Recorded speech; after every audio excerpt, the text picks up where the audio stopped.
ঢাকাকে চাপমুক্ত করতে দেশকে 4টি প্রদেশে ভাগ করার প্রস্তাব। বুধবার প্রতিবেদন জমা দিচ্ছে জনপ্রশাসন সংস্কার কমিশন। আমরা ওই 3-4 দিনের ভিতরে আমাদের হাতে রেডি কপি এসে যাবে ইনশাআল্লাহ। আমাদের এটা তো অনেক বড় এরিয়া, তো অনেক কিছু এটার মধ্যে চলে আসে।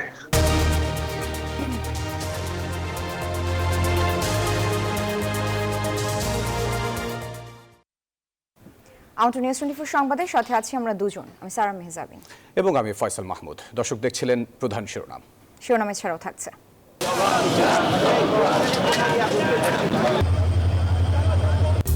স্বতন্ত্র বিশ্ববিদ্যালয়ের দাবিতে এবার রেলপথ অবরোধ করল তিতুমির শিক্ষার্থীরা। মহাখালী গুলশান সড়ক আটকে রাখায় দিনভর ভোগান্তি। আমার এটা বিশ্ববিদ্যালয় নেয় না, আমি এটা অক্সফোর্ড বানাইতে চাই, তুমি আমাকে এটা অক্সফোর্ড করে দাও। তারা কেবিন সেটিং এ যাবে, তারা রাজপথে পাবলিক রে কেন জিম্মি করবে? বাচ্চা নিয়ে বের হচ্ছি আমরা, এখন যানজট কোনো কিছুই পাচ্ছি না। বিভ্রান্তি ছড়াতে শেখ হাসিনার সহযোগীরা বিশাল অর্থ ব্যয় করছে, অরাজকতা সৃষ্টির পায়তারা করছে। অপচেষ্টা রুখতে নিরাপত্তা প্রধানদের সতর্ক করলেন প্রধান উপদেষ্টা। সরকার ঘোষিত সময় ধরেই নির্বাচনের প্রস্তুতি ইসির। আগামী ডিসেম্বর, আর যদি সংস্কার কার্যক্রমকে আরো একটু এক্সটেন্ডেড ভাবে করতে দেওয়া হয় তাহলে 26 সালের জুন মাসের মধ্যে নির্বাচন করা সম্ভব। ভোট আটকে রাখার বিপক্ষে বিএনপি, আগে ন্যূনতম সংস্কার চায় জামায়াত। বিশ্ব ইজতেমার প্রথম পর্বের দ্বিতীয় ধাপ শুরু। টঙ্গীর তুরাগ তীরে মুসল্লিদের ঢল, আমবয়ানে ইসলামের শান্তির বার্তা ছড়িয়ে দেওয়ার আহ্বান। সমুদ্র পথে লিবিয়া যাওয়ার পথে নৌকাডুবিতে নিহত 10 বাংলাদেশি পরিচয় শনাক্ত। মাদারীপুরে পরিবারের শোকের মাতম। এবং দেশি বিদেশি ক্রিকেটারদের পাওনা টাকা ইস্যুতে দুর্বার রাজশাহীর মালিককে জিজ্ঞাসাবাদ। ধাপে ধাপে অর্থ বুঝিয়ে দেয়া হচ্ছে বলছে টিম ম্যানেজমেন্ট।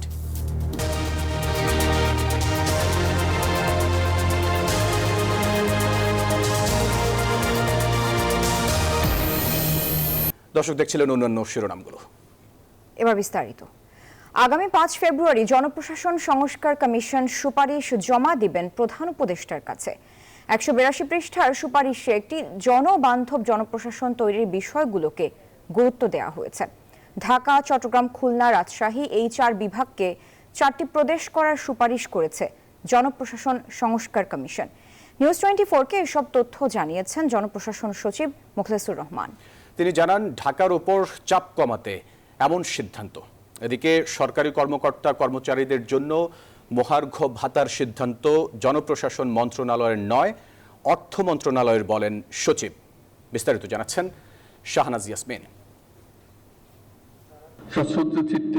8 আগস্ট অন্তর্বর্তী সরকার দায়িত্ব নেয়ার পরই গুরুত্ব দেয় রাষ্ট্র সংস্কারে। অক্টোবরের শুরুতেই গঠন করে 6 সংস্কার কমিশন। গেল 15 জানুয়ারি সংবিধান সংস্কার কমিশন সহ নির্বাচন, পুলিশ এবং দুদক সংস্কার কমিশন তাদের সুপারিশ জমা দিয়েছেন প্রধান উপদেষ্টার কাছে।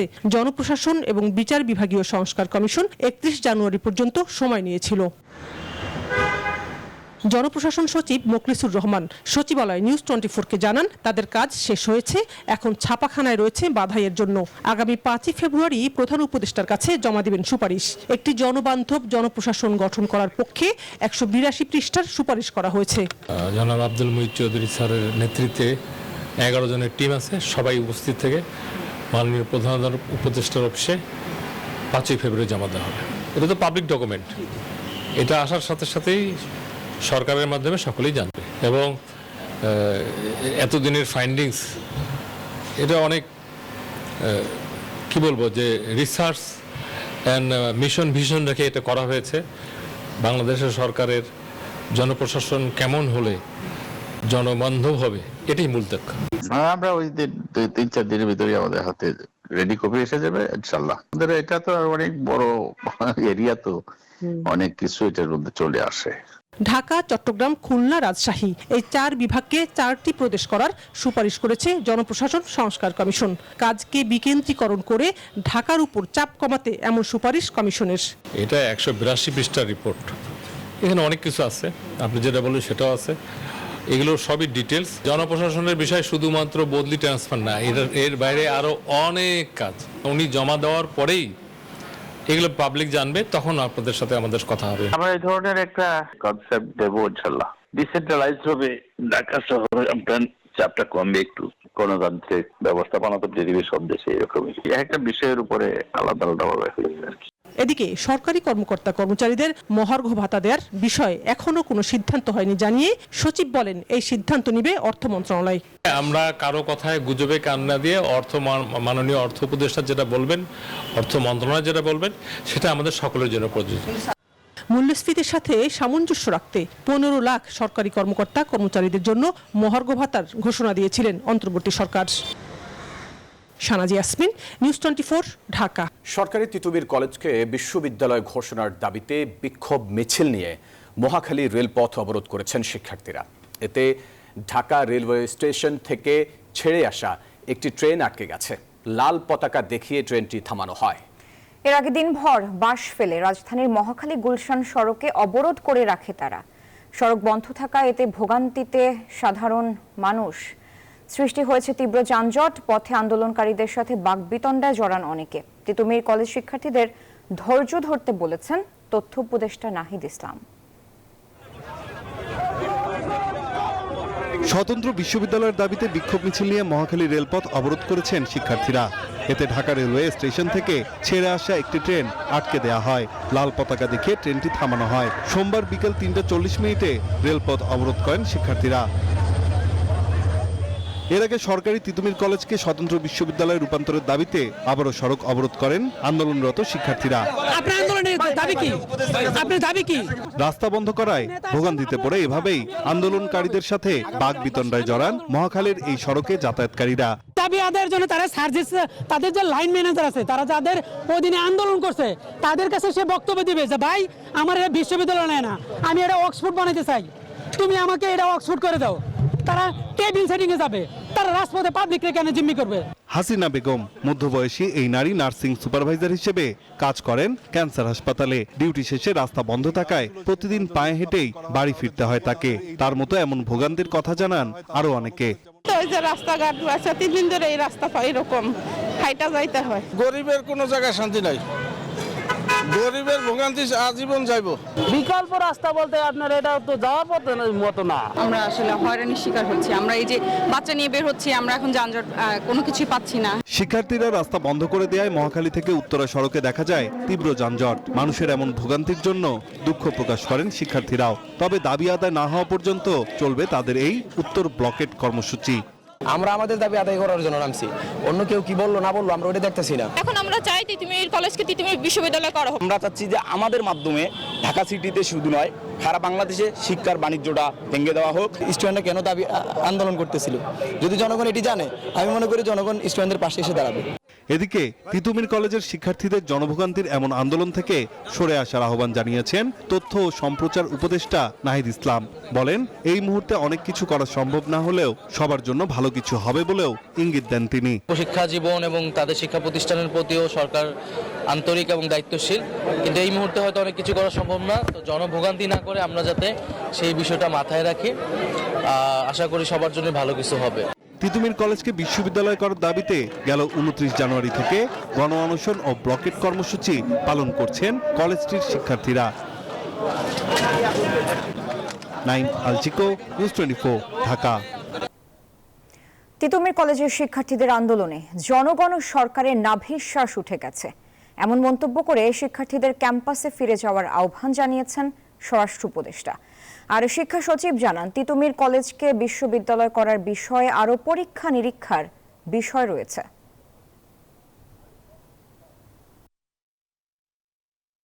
এখন পর্যন্ত তিতুমিরের এই দাবির যৌক্তিকতা দেখা যাচ্ছে না। তবে যেহেতু আমরা একটা কমিটি করেছি, হাই পাওয়ার একটা কমিটি করেছি, সেই কমিটিকে তিতুমিরের বিষয়টাও গুরুত্ব সহকারে বিবেচনার জন্য বলা হয়েছে। আমাদের দায়িত্ব এটা না বলেন, এটা আপনারা দেশবাসী, আপনাদের সবারই দায়িত্ব।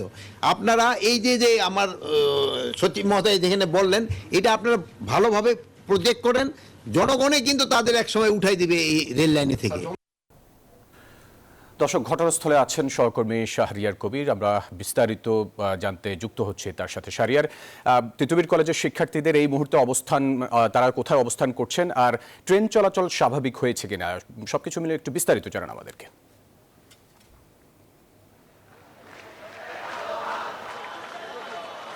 ধন্যবাদ ফয়সাল আপনাকে। আমি কিন্তু এই মুহূর্তে অবস্থান করছি তিতুমির কলেজের শিক্ষার্থীদের সাথে এবং তারা কিন্তু এই মুহূর্তে অবস্থান করছেন মহাখালী রেলগেট এরিয়ায় এবং মহাখালী রেলগেট এরিয়া কিন্তু পুরোপুরি ব্লকেট কর্মসূচি তারা পালন করে যাচ্ছেন। একটু জানিয়ে রাখি যে বেলা 11টা থেকে কিন্তু তাদের এই কর্মসূচিটি প্রথমে শুরু হয়েছে এবং এখানে তারা এসেছেন 3:40-এ এসেই কিন্তু প্রথমে একটি ট্রেন তারা অবরোধ করে দিয়েছেন এবং ট্রেন কিন্তু কমলাপুর থেকে ছেড়ে আসা ট্রেনটিকে কিন্তু তারা লাল কাপড় দেখিয়ে তারা থামিয়ে দেয় এবং ট্রেনটি পরবর্তীতে পিছিয়ে সরে নিতে কিন্তু তারা বাধ্য হয় এবং এইখানে এই আন্দোলনকে ঘিরে কিন্তু শিক্ষার্থীদের আসলে যে দাবি ছিল সেই দাবিটা কিন্তু বৃহস্পতিবারে কিন্তু 7 দফা দাবি ছিল, সেই 7 দফা দাবি কিন্তু শুক্রবারে পরবর্তীতে আমরা দেখতে পাই যে 3 দফা দাবিতে পরিণত হয়, 1 দফা দাবিতে পরিণত হয় এবং আজকে কিন্তু আবারও তারা 3 দফা দাবি নিয়ে কিন্তু এখানে দাঁড়িয়েছে এবং শিক্ষার্থীদের সাথে কথা বলে আমরা যতটুকু জানতে পেরেছি যে তারা কিন্তু চাচ্ছেন যে তিতুমির কলেজ এই বিশ্ববিদ্যালয় করার যে দাবি সেটি তারা অব্যাহত রাখবে এবং এই দাবিটি রেখে কিন্তু তারা এখানে আন্দোলন কর্মসূচিতে দাঁড়িয়েছে এবং তারা যেমনটি আমাদেরকে জানিয়েছে এই দাবি আদায় না হওয়া পর্যন্ত কিন্তু শিক্ষার্থীরা এই তিতুমির এই রেলগেট প্রাঙ্গণ কিন্তু তারা ছাড়বেন না। ইতিমধ্যেই কিন্তু আইন শৃঙ্খলা বাহিনীর 9 থেকে 10 প্লাটুন পুলিশ সদস্য এবং 4 প্লাটুন বিজিবি কিন্তু এখানে এসেছেন এবং তারা আইন শৃঙ্খলার পরিস্থিতি নিয়ে কিন্তু সোচ্চার রয়েছেন এবং কোনো ধরনের অপ্রীতিকর ঘটনা যেন না ঘটে সেটিও তারা নজরে রাখছেন। এবং সেই সাথে আরেকটি বিষয় আপনাকে জানিয়ে রাখতে চাই যে শিক্ষার্থীদের পক্ষ থেকে শিক্ষা মন্ত্রণালয়ের যেসব প্রতিনিধি দল রয়েছে তাদের সঙ্গে কথা হয়েছে এবং শিক্ষা মন্ত্রণালয় থেকে কিন্তু এক প্রতিনিধি দল কিন্তু কিছুক্ষণের মধ্যেই এই রেলগেটে এসে পৌঁছাবেন এবং তারা একটি সংবাদ সম্মেলন করবেন বলে শিক্ষার্থীরা আমাদেরকে জানিয়েছেন এবং শিক্ষার্থীরা তাদের এই আন্দোলন কর্মসূচি অব্যাহত রাখবে 10টা পর্যন্ত এবং 10টার পরে তারা এটি ছেড়ে দিবে বলে আমরা জানতে পেরেছি এবং তাদের যে সর্বশেষ কর্মসূচি তারা এখনো পর্যন্ত এটি জানিয়েছেন যে আসলে 1 দফা দাবি বা এই দাবি আদায় না হওয়া পর্যন্ত তারা এই রেলগেট ছাড়বেন না এবং এই দাবি তারা আদায় করেই ছাড়বেন এবং আগামীকালকে ঘিরেও কিন্তু বেশ কিছু কর্মসূচি তারা দিয়েছেন এবং তাদের সঙ্গে কথা বলে আমরা জানতে পেরেছি যে আগামীকাল তারা আবারও কিন্তু এই ব্লকেট কর্মসূচি অব্যাহত রাখবেন এবং আজকে দাবি আদায় না হলে কিন্তু আগামীকাল আরও কঠোর কর্মসূচি তারা শিক্ষার্থীরা দেবেন বলে আমাদেরকে জানিয়েছেন। ফয়সাল, আমার কাছে মহাখালী রেলগেট থেকে এটি ছিল। আপনাকে ধন্যবাদ আমাদের সাথে যুক্ত হওয়ার জন্য।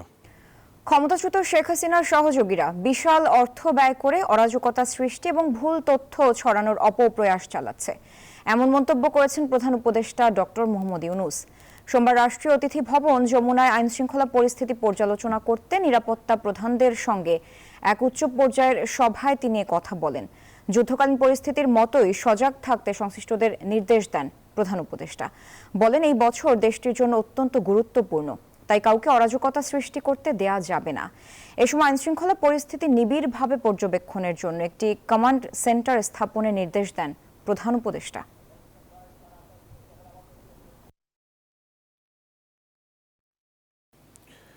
বাংলাদেশের জনগণের নিরাপত্তার জন্য আওয়ামী লীগের ফিরে আসা হুমকি স্বরূপ বলে মন্তব্য করেছেন যুব ও ক্রীড়া উপদেষ্টা আসিফ মাহমুদ সজীব ভুঁইয়া। বলেন, 5 আগস্টের পরিবর্তনের পরে আওয়ামী লীগ প্রথম দিন থেকেই সুযোগ খুঁজে বেড়াচ্ছে।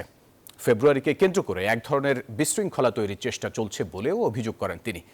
সোমবার সকালে ঢাকা বিশ্ববিদ্যালয়ের জগন্নাথ হলে সরস্বতী পূজা পরিদর্শনে গিয়ে এসব কথা বলেন ক্রীড়া উপদেষ্টা। ফেব্রুয়ারিকে কেন্দ্র করে এক ধরনের বিশৃঙ্খলা তৈরি করার চেষ্টা আছে, কিন্তু এখন পর্যন্ত তারা তাতে সফল হয়নি। আপনারা জানেন যে বাংলাদেশের জনগণ এটা নিয়ে খুবই উদ্বিগ্ন এবং মানুষ চায় না আওয়ামী লীগ কোনোভাবেই তার মতাদর্শ, তার নাম নিয়ে একটা এরকম গণহত্যা ঘটানোর পর আবারও ফিরে।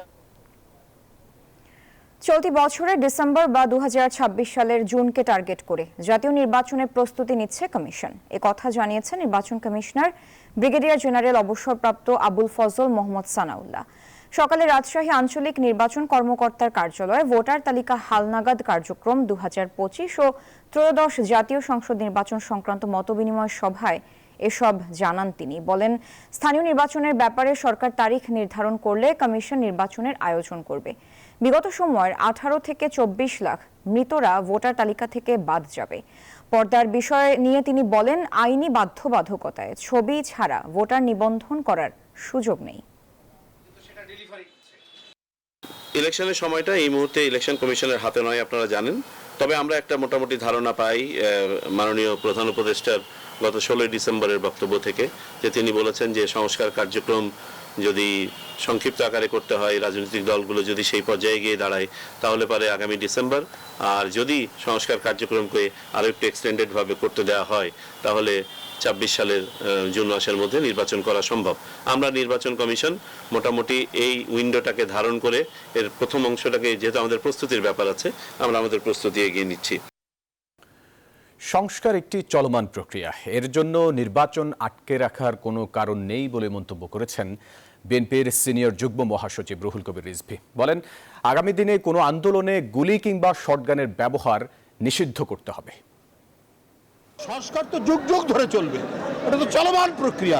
জনগণের যে দাবি, ডিমান্ড, এই ডিমান্ডের উপর ভিত্তি করেই তো সংস্কার হবে, কিন্তু তার জন্য নির্বাচন আটকে রাখার কোনো মানে হয় না। এই দেশে যেন কোনো বিক্ষোভ, কোনো আন্দোলন যাই হোক না কেন, সেখানে আইন শৃঙ্খলা বাহিনী গুলির ব্যবহার, শটগানের ব্যবহার চিরদিনের জন্য নিষিদ্ধ করতে হবে।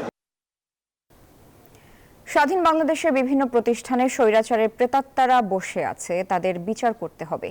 বিচার না হলে অন্তর্বর্তী সরকারকে ক্ষমা করবে না এই দেশের জনগণ বলে মন্তব্য করেন ঢাকা মহানগর উত্তর বিএনপির আহ্বায়ক আমিনুল ইসলাম। তেজগাঁও থানা বিএনপি আয়োজিত রাজধানীর কারওয়ান বাজারে রাষ্ট্র কাঠামো মেরামতের 31 দফা কর্মশালায় এমন মন্তব্য করেন তিনি। বলেন, সংস্কারের নামে নির্বাচনকে পিছিয়ে নেয়ার যে প্রবণতা দেখা যাচ্ছে তা মেনে নিবে না দেশের জনগণ। কোনো বিশৃঙ্খলাকারী, লুটতারাজকারীদের প্রশ্রয় দেয়া হবে না।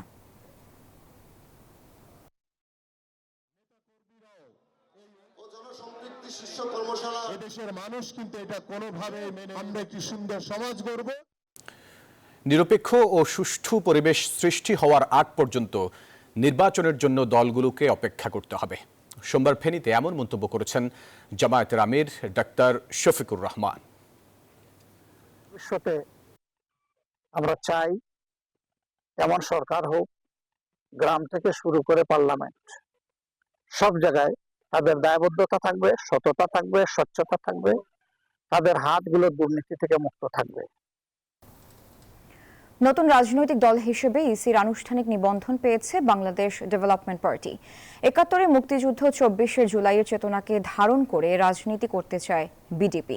ন্যূনতম সংস্কার শেষে ১ থেকে ১.৫ বছরের মধ্যে নির্বাচন চায় দলটি।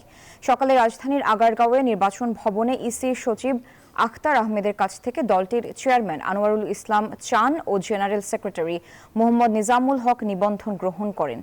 বাংলাদেশ ডেভেলপমেন্ট পার্টি সংস্কার ও নির্বাচন দুটিই চায় জানিয়ে দলের সভাপতি বাস্তবসম্মত সংস্কারের ওপর জোর দেন। জানান, ৩০০ আসনে প্রার্থী দেওয়ার প্রস্তুতি নিচ্ছে দলটি।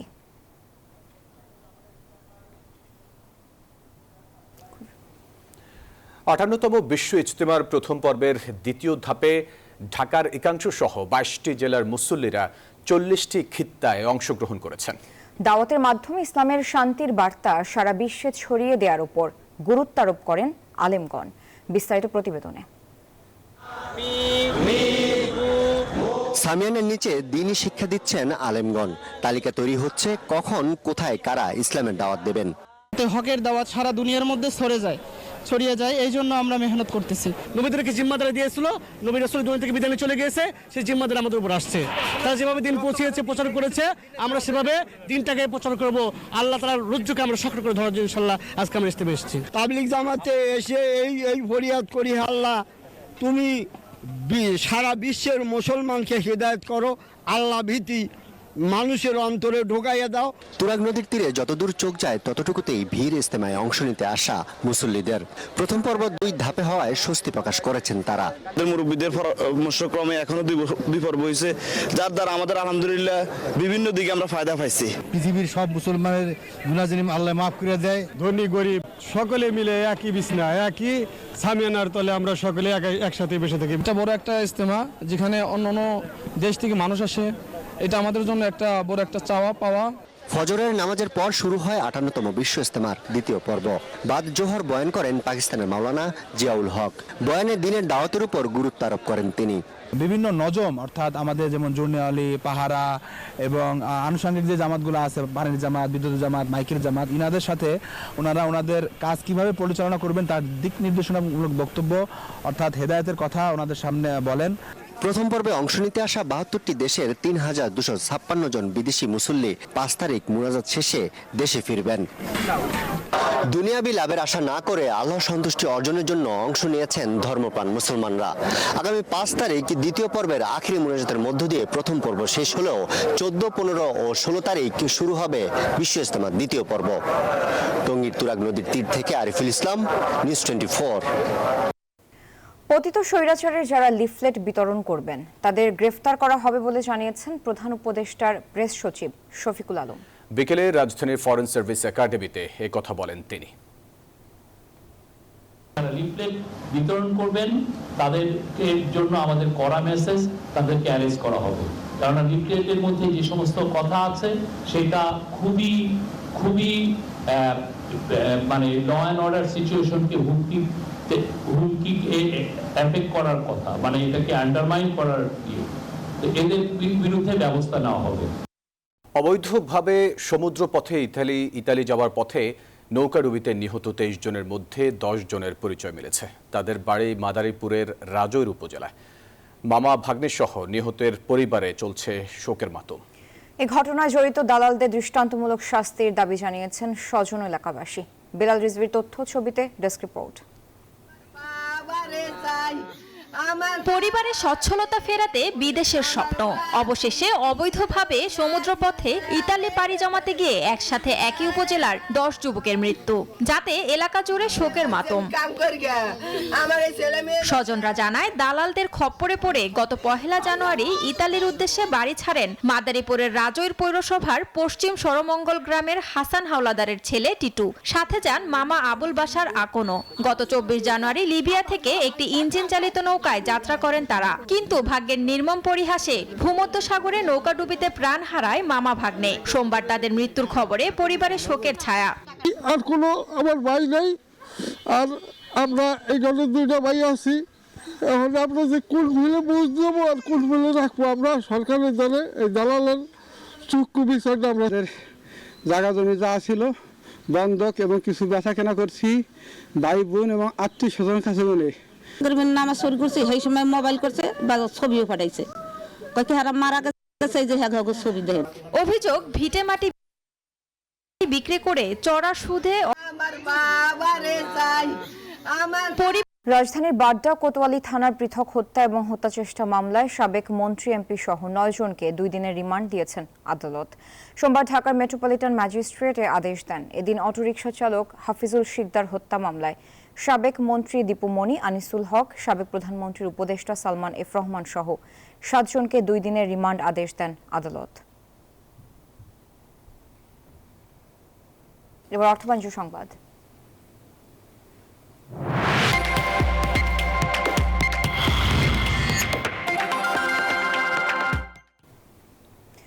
বাড়তি সম্পূরক শুল্ক প্রত্যাহার না হলে কালো পরশু সারা দেশে ফল সরবরাহ বন্ধ করার হুঁশিয়ারি দিয়েছেন আমদানিকারকরা।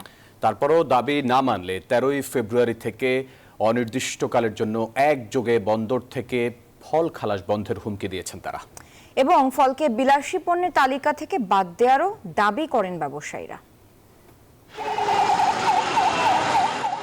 দেশে ফলের চাহিদার 60% আসে আমদানি হয়ে। সম্প্রতি ফল আমদানিতে ভ্যাট ও সম্পূরক শুল্ক বৃদ্ধির প্রভাবে বেড়ে গেছে সব ধরনের বিদেশি ফলের দাম। প্রতি কেজি আঙ্গুরে এখন শুল্ক দিতে হচ্ছে 157 টাকা, যা আগে ছিল 122 টাকা। একইভাবে 1 কেজি আপেলে কর দিতে হচ্ছে 137 টাকা, যা আগে ছিল 120 টাকা, এবং কমলায় কর দিতে হচ্ছে সব মিলিয়ে প্রতি কেজিতে 116 টাকা, যা আগে ছিল 103 টাকার মতো। আমদানি করা তাজা ফলের উপর বর্ধিত সম্পূরক শুল্ক প্রত্যাহারের দাবিতে সোমবার রাজধানীর আগারগাঁও মানববন্ধন করেছে Bangladesh fresh fruits importer association, যেখানে তারা সময় বেঁধে দেন বর্ধিত শুল্ক প্রত্যাহারের। প্রতীকী হিসাবে 4 এবং 5 সারা বাংলাদেশের স্থলবন্দর, নৌবন্দর, যত বন্দর আছে সমস্ত জায়গা থেকে ফল আমদানি বন্ধ থাকবে। যদি এর মধ্যে সরকার আমাদের কথা না শুনে, আমাদের কাছে না আসে, আমাদের কথা না শুনে, আমাদের প্রতি সহানুভূতি না দেখায়, 13 ফেব্রুয়ারি থেকে আমরা অনির্দিষ্টকালের জন্য মাল ডেলিভারি বন্ধ করে দিব। রমজানে বাজার স্থিতিশীল রাখতে ফলকে বিলাসী পণ্যের তালিকা থেকে বাদ দেওয়ার আহ্বান জানান ব্যবসায়ীরা। সবকিছু মিলে 138% মতন আমাদের ট্যাক্স দিতে হয়। ফলকে এটাকে বিলাস পণ্য করা হয়েছে, ফলকে বিলাস পণ্য হতে পারে। প্রতিবাদী মানববন্ধন শেষে ব্যবসায়ীরা রাজস্ব বোর্ডের চেয়ারম্যানের কার্যালয়ে স্মারকলিপি দেন। Ahad Chowdhury, News 24, Dhaka. Payment issue নিয়ে এখনো ধোঁয়াশায় দুর্বার রাজশাহী। তবে আইনশৃঙ্খলা বাহিনী দলটির মালিককে এ ব্যাপারে জিজ্ঞাসাবাদের পর দেশি ক্রিকেটারদের 25% পেমেন্ট পরিশোধ করা হয়েছে বলে জানিয়েছেন রাজশাহীর মিডিয়া ম্যানেজার ইশতিয়াক পারভেজ। 7 ও 10 ফেব্রুয়ারি পরিশোধ করা হবে বাকি অর্থ। বিপিএলে যতটা না মাঠের পারফরমেন্স নিয়ে আলোচনা, তার চেয়ে বেশি দুর্বার রাজশাহীর ক্রিকেটারদের পেমেন্ট ইস্যু। নানা নাটকীয়তার পর প্রথম দফায় 25% পেমেন্ট পরিশোধ করলেও বাকি অর্থ পরিশোধে কোনো আগ্রহ ছিল না দলটির। এমনকি ক্রীড়া উপদেষ্টার হুঁশিয়ারির পরও দেশি বিদেশি ক্রিকেটারদের পেমেন্ট ও বিমান টিকিট নিয়ে নতুন নাটকের পথ বেছে নিয়েছিল রাজশাহী। তবে সোমবার দলটির মালিককে আইনশৃঙ্খলা বাহিনীর কর্মকর্তাদের জিজ্ঞাসাবাদের পর নতুন করে 25% পাওনা পরিশোধ করা হয়েছে বলে নিশ্চিত করেছেন রাজশাহীর টিম ম্যানেজমেন্ট। রাজশাহীর media manager Ishtiaq Parvez News 24-কে জানান, আগামী 10 ফেব্রুয়ারির মধ্যে সব বকেয়া পরিশোধ করবেন তারা। এখন হচ্ছে আগের 25%, এখন 25%, 50%, আর বাকি 25% দেবে 7 তারিখ আর 10 তারিখের মধ্যে। বিদেশি ক্রিকেটারদের পেমেন্ট পরিশোধ করা হবে তাদের এজেন্টদের মাধ্যমে, জানান ইশতিয়াক। সেম বিদেশিদের ওইভাবেই দিচ্ছে, আর বিদেশিরা যেটা নিয়ে গেছে বাকি এজেন্টের মাধ্যমে দেওয়া হবে। মিগুয়েল কামিংস আর মার্ক ডায়াল আফটার মনে হয় কালকে চলে যাবে। মার্ক ডায়াল হতে পারে আজকে রাতে, সম্ভাবনা আছে টিকিট পেয়ে গেলে। আর কামিংসের ব্যাপারটা ভিন্ন, কামিংস হচ্ছে যে ইন্ডিয়াতে খেলতে যাবে। ক্রিকেটাররা আদৌ পেমেন্ট পেয়েছেন কিনা তা জানতে বিজয়, তাসকিন, রাব্বি, আকবর আলীর সাথে যোগাযোগ করলে তারা নিশ্চিত করেন এখন পর্যন্ত সব মিলিয়ে 50% পেমেন্ট পেয়েছেন। সুখন সরকার, নিউজ 24, ঢাকা। দর্শক, ছিল নিউজ 24 সংবাদে। এতক্ষণ সাথে থাকার জন্য ধন্যবাদ সবাইকে।